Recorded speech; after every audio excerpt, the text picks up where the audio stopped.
মানতে পারতেছো না, আমি আল্লাহর হুকুম অনুযায়ী চলতে পারতেছো না, তোমরা আমি আল্লাহর কাছে তওবা করো। কি করো? তওবা করো। একটা অন্যায় হয়ে গেছে, সাথে সাথে তওবা করে ফেলো। আল্লাহর কাছে লজ্জিত হও, অনুতপ্ত হও, লজ্জিত হও, অনুতপ্ত হও।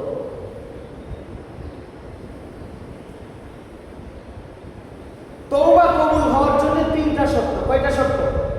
তিনটা শর্ত। এক নম্বরে গুনাহের কাজটাকে ছেড়ে দিতে হবে। কি করতে হবে?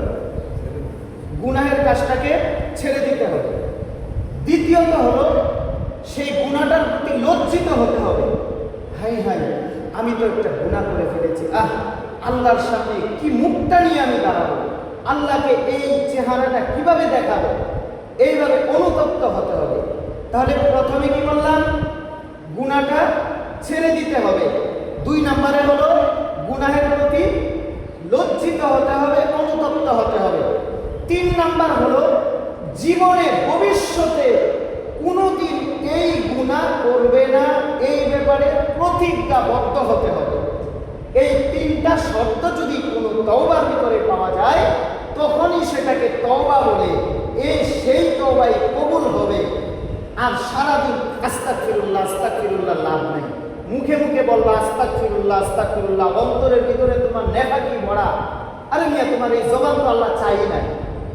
আল্লাহ তো পরিষ্কার হাদিসে কুদসির মধ্যে বইলা দিয়েছেন, আল্লাহ চান বান্দার কলব।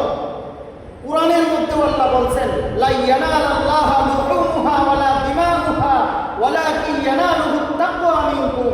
আল্লাহ চাই তোমাদের কলবে কি আছে, তোমাদের তাকওয়া কি। আর তাকওয়া আল্লাহ রাসূল বলেন হা হুনা, এখানে তাকওয়া হলো কলবে। সারাদিন তুমি তসবিহ জপলা আস্তাগফিরুল্লাহ আস্তাগফিরুল্লাহ, এদিকে অন্যজনের জমি আত্মসাৎ করলা, লাভটা কি? অন্যদিকে অন্যজনের আয় পেয়েছে, নিজের ক্ষেতের মধ্যে দিয়া দিলা, লাভটা কি? মুহতারাম মুহাজিরিন, এই জন্য আপনার আমার মাধ্যমে যত গুনাহ হয়ে গেছে, ইচ্ছায় অনিচ্ছায় যত গুনাহ হয়ে গেছে, সমস্ত গুনাহ থেকে বিরত থেকে একমাত্র আল্লাহর দিকে ফিরে যেতে হবে। আল্লাহকে ছাড়া কোনো উপায় নাই। আল্লাহর হুকুমের প্রতি অগাধ ভালোবাসা থাকতে হবে। আল্লাহর হুকুমের প্রতি অগাধ ভালোবাসা থাকতে হবে। মুহতারাম মুহাজিরিন, আল্লাহ সুবহানাহু ওয়া তাআলা পরিষ্কার তার কালামের মধ্যে অন্য আয়াতের মধ্যে ঘোষণা করেছেন, হে আমার বান্দা বান্দীরা, তোমাদেরকে দুনিয়ার মধ্যে আমি পাঠাইছি। বান্দারে, তোমাদেরকে তো আমি দুনিয়ার মধ্যে যত মাখলুক আমার আছে, সমস্ত মাখলুক থেকে শ্রেষ্ঠ মাখলুক আমি আল্লাহ তোমাদেরকে বানাইছি। কাদেরকে বানাইছেন বলেন? আল্লাহ বলেন, কুনতুম খায়রা উম্মাতিন উখরিজাত লিন-নাস। হাইরে মানুষ, কেমন মানুষ হইলাম আমরা। আল্লাহ বলেন, আমি আল্লাহ আমার সৃষ্টি থেকে উত্তম জাতি হিসেবে, উত্তম প্রাণী হিসেবে, উত্তম মাখলুক হিসেবে আমি বের করে এনেছি মানুষদেরকে। কিন্তু সেই মানুষেরা যখন আল্লাহর নাফরমানি করে রে, তখন আপনার আমার মালিক আমাদের উদ্দেশ্যে ডাক দিয়া দিয়া কয়, কাইফা তাকফুরুনা বিল্লাহ। হে আমার মানুষ, হে আমার উম্মতেরা, হে আমার বান্দা বান্দীরা, কিভাবে তোরা আমার নাফরমানি করস? আমি আল্লাহ তোদেরকে এত মহত্ব দান করেছি, এত সম্মান মর্যাদা আমি আল্লাহ তোদেরকে দান করেছি। বান্দারে, আমি আল্লাহ আমার জমিনের মধ্যে তোদেরকে পাঠানোর পরে আমি আল্লাহ তোদেরকে কত ধরনের নিয়ামত আমি আল্লাহ তোদেরকে দিয়েছি।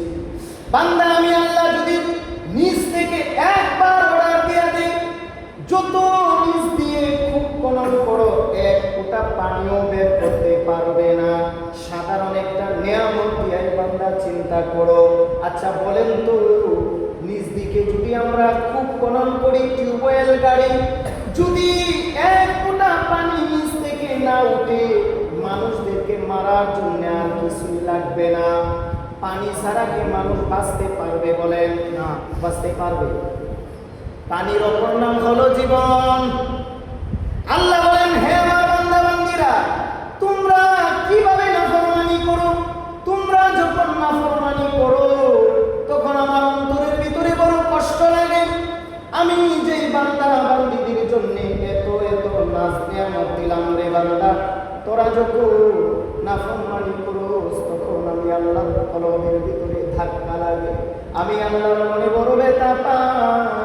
বান্দারে তাকায় দেখ, এই যে টিউবওয়েল, কারো যদি টিউবওয়েলের নিচ দিয়ে পানি না ওঠে, টিউবওয়েলের মধ্যে তো তোমরা মাটির নিচে একটা পাইপ গেড়ে রাখো, এই পাইপের ভিতর দিয়ে কে পানি বের করে বলেন না?